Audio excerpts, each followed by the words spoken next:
Hey friends, good morning. Today is Wednesday, May 20th, 2020. We're going to switch gears a little bit and start talking about point of view in fiction text. So the past 2 days we've been working on nonfiction text, and today we're going to switch over to fiction. What does fiction mean? Pause the video and tell someone. Did you pause it? Yeah, we know that fiction means fake. Fiction means, so if we had a story about talking mice or like an evil witch that stole someone, would that be fiction or would that be nonfiction? That would be fiction. It's fake. It's made up. We know that it's fake because we know that rats don't really talk, right? And we know that witches aren't really real. So today we're going to be practicing point of view whenever we're reading a fiction text. This is going to be pretty similar to nonfiction. Instead of listening for what the author thinks, we're listening for what the character or what the characters think or feel about different situations in our story. Let's go ahead and get started. Now, if you already have a focus goal picked out for this week, that's great. Or if you feel like you need to switch it up because you've mastered it already, you can switch it up now. Pause the video if you need to. Check in with yourself. Make sure that you're ready to learn. Remember, as always, if you're feeling a little down, feeling a little upset, no problem. You can pause the video and come back to it later. All right, so our objectives, we're still going to practice spelling our sight words, but this time, like I said earlier, we're going to be practicing the point of view of different characters within a fiction text. So let's get ready to practice our sight words. Let's get our bodies ready. We're sitting up nice and straight. The word is until. The word is get ready, go. U-N-T-I-L, until. One more time, get ready, go. Nice. The word is children. The word is get ready, go. C-H-I-L-D-R-E-N, children. One more time, get ready, go. All right, the next word. The word is side. The word is get ready, go. S-I-D-E, side. Your turn, get ready, go. The word is feet. The word is get ready, go. F-E-E-T, feet. One more time, get ready, go. Nice. The word is important. The word is get ready, go. I-M-P-O-R-T-A-N-T, important. One more time, get ready, go. Nice. All right. Now, let's get into point of view. All right. So, echo after me. I will be able to identify the point of view of different characters within the same text. So this is a little bit different from nonfiction. With nonfiction, we're focusing on what the author thinks or what the author feels or their opinion. This time, we're going to be focusing on the different characters in our story and how they feel about different situations or different things that they see or things that happen in our story. So, like our box said over here, like our box says over here, point of view in a fiction text is how the character or characters feel and what they think about something going on. So let's look at an example. I made a little table of a human and an ant, and we're going to be looking at their different points of view. So for a human, they might look at sugar as just sugar, but for an ant, since they're so tiny, their perspective or their point of view might be that the sugar that we see are actually crystals because they're so tiny. They might look at it like, oh, those are crystals, right? So like for over here, a human might see a puddle on the sidewalk and be like, oh, that's a puddle. But to an ant, that might look like a lake, right? Because ants are so tiny. When you see a big body of water, it might look like an ant to them. Or last example, where we might see grass, outside, ants might look at that and be like, wow, that looks like a forest. We have different points of view. Notice how the human and the ant had different points of view or different perspectives. You're going to hear that word perspective in your exit ticket. Perspective is another way to say point of view. All right. So let's practice some. We're going to read a story. Let me make it nice and big.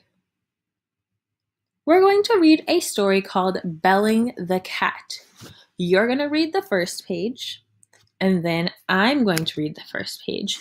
Then you're going to read the second page, then I'm going to read the second page. This is giving you an opportunity to practice reading. I know right now we don't have guided reading, so you don't get as much practice to read as you may like. However, this is a chance for you to practice reading independently. And if you'd like for even more practice, I've set up for my class Epic Books where they can have access to thousands and thousands of books. If you'd like that, feel free to reach out to me. I don't mind adding you to our classroom and sending you over information on how you can access a ton of books for free. All right, so go ahead and pause the video and read Belling the Cat. Then I'm going to read it and ask you a couple questions before we move on to the second page, all right? Did you pause the video? Did you read it? I hope so. All right, so Belling the Cat. One cold winter night, the mice that lived in Farmer Emily's barn got together. Mike cleared his throat. Then he said, "We must do something about that cat. We can't leave our holes unless Tina is asleep." Even then, we're always afraid we've lost too many friends. What can we do? All the mice were silent. What is Mike's point of view about the cat? Pause the video and think, what is Mike's point of view about the cat? Does he think the cat is a good thing? No. Does he think the cat is a bad thing? Yeah, and I know that he doesn't really like the cat. I believe the cat's name is Tina. He doesn't really like the cat because they can't leave their holes, right? They can't leave, so they have to stay in their homes while the cat is awake, because it sounds like the cat might be eating their friends. He even said, we've lost too many friends. So it sounds like his point of view is that he doesn't like the cat, and because all the other mice are quiet, they probably agree with him. All right, now I want you to read this page on your own, and then I'm going to read it for you. I want you to see what Olivia's point of view is on what they should do about the cat Tina, and then I want you to think about what Ahmed's point of view is on what they should do about the cat. Pause the video, read the story, and compare Ahmed and Olivia's points of view on what they should do about the cat. Did you pause it and read it? Did you see the difference between Ahmed and Olivia's opinions or point of views on what they should do about the cat, or their perspectives? All right, let's read it together and go over it. After a while, Ahmed said, "Let's just move." The rest of the mice shook their head. Their barn was home. Next, Olivia suggested, "Can't we ask Tina nicely to leave us alone?" The other mice laughed. Then the littlest mouse, Eve, whispered, "What if we bell the cat?" Justin screamed, "That's it! Then we'll always know when she's coming." So they mean by belling the cat, by putting a bell on her so then you can hear whenever she's moving. Some mice clapped, others jumped up and down. When the cheering stopped, Grandma Mouse quietly asked, "Who will bell the cat?" No one mouse made a peep. So, what is Ahmed's point of view on what they should do about the cat? Or what's his perspective about what they should do about the cat? Yeah, he thinks that they should just move, they should just leave, get away from the cat, right? What is Olivia's point of view of what they should do about the cat? Yeah, Olivia thinks that maybe they should just ask the cat nicely, right?